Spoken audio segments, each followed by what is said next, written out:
13 and a half years ago, we had just moved to Novato, our place of shluchus, to build Jewish community in a city that had no local Jewish presence. A week after moving here, I found out I was pregnant. And 9 months later, you were born, Levi, our first child to be born right here in Novato.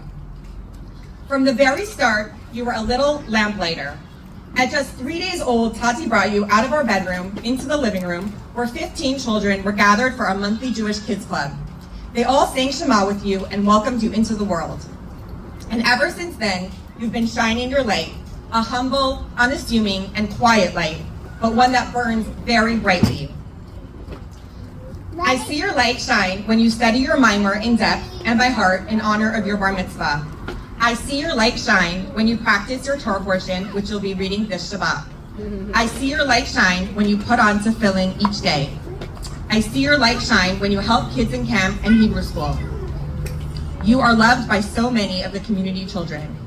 And I see your light shine when you play with your 3-year-old brother Betsy, who absolutely adores you. There are simply no words to capture the special bond between you two. When you were 2, Tati said, "Wow, Levi, you're so big. When did you get so big?" And you answered, 3 hours ago. But the truth is, now is when I really feel like you got so big. Not just in size, though yes, you've definitely shot up lately, but in maturity. You've stepped into an understanding of what this day means, the transition from child to Jewish adult. Becoming a Bar Mitzvah isn't the end of a journey, it's the beginning. Up until now, everything has been preparation. From here on, it's the real thing. Even though you're only 13, the Torah now considers you an adult, responsible for your thoughts, your words, and your actions. Your Bar Mitzvah marks the moment when you take your childhood and use it to catapult into your future. And that's a lifelong process, not something that happens in one day. When I think about your personality and what makes you unique, and by the way, out of all of my children, Levi is the most similar to me, a few things stand out. Above all, your deep thinking. I've often called you my philosopher. Let me take you all back to some of our cherished bedtime conversations. This is Levi. At age 3, you asked, "Mommy, how are you going to change into a different person?" "I'm not," I said, "I'm staying me." You responded, "Well, then how can you become a bubby?" Another night you asked, "What does it feel like to be a mom?" I don't remember what I answered, but I asked you what it feels like to be a kid. And you said, "I can't really describe it. It feels like nothing, except a lot of fighting." On another night you asked, "What do you think it feels like to be things?" "What do you mean?" I asked. You said, "What do you think it feels like to be a couch, or a picture, or a doll?" At age 6 one night you asked, "How did Aleph get to be Aleph and 1 get to be 1?" Another time you asked, "Mommy, what happens when owls fly into spider webs?" "I don't know," I said. "Do they break the web or do they just fly into it?" "It breaks the web," I answered. And you said, "I feel so bad for the spider. It worked so hard." That's the kind of compassion and thoughtfulness you've always had and still have for everything and everyone around you. At age 7, you asked, "Why are living rooms called living rooms?" And I said, "I guess because you live in them."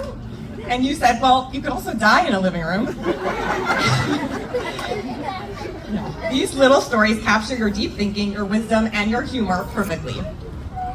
Levi, you are truly blessed to have so many amazing role models as you move forward on your journey.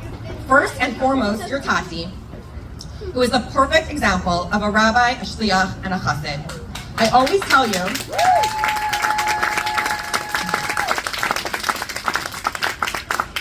you, I hope you grow up to be a husband and a father like Tati. And to your sisters I say, I bless you to marry someone like Tati.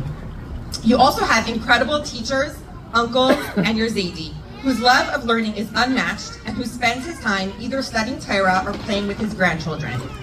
You're connected to generations of Jewish men who lived with strength, faith, and sacrifice for their Yiddishkeit. You can draw on their example and learn from them. The Rebbe was a visionary. From a very young age, he had one goal: to transform this world into a beautiful place, a majestic home for Hashem. Everything he did and everything he inspired others to do was in service of that goal. 13 years ago, when we moved to Novato to build a Jewish community and be here for every Jew, that was the life we chose. A life of giving and serving, of spreading Torah and sharing warmth. You too have taken on that role, having the zchus to be the Rebbe's emissary.